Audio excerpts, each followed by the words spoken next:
என்கிட்ட தோத்து போய் அசிங்கப்பட போறேன்னு நினைக்கிற?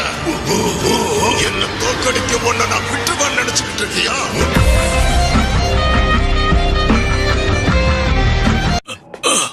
உன் கையில தான் இருக்கு ஜீழம். என்ன சொல்லிக்கிட்டு இருக்கீங்க? இதுதான் நடக்கும்னு எனக்கு அப்பவே தெரியும். நீ என்ன சொல்லிக்கிட்டு இருக்க? தலைவரு திமிங்கலம் தானோ. கொஞ்ச நேரம் என்னோட இதயமே நின்னு போயிடுச்சு. இவங்களை ரிங்க விட்டு வெளியே தள்ள என்னதான் ட்ரை பண்ணாலும் டீம்மேட்ஸ் காப்பாத்திருவாங்கன்னு அதுக்கு தெரியும்.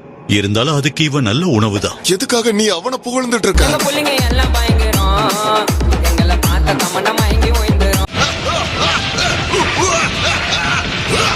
இங்க என்ன நடந்துகிட்டு இருக்கே? அப்படின்னா ஒருவேளை வெஜிடா ஜெயிச்சிருவானா? அப்படி ஒண்ணு நடக்கும்னு இன்னும் நம்பிக்கிட்டு இருக்கே? என்ன கொஞ்சம் கூட யோசிக்க மாட்டியா?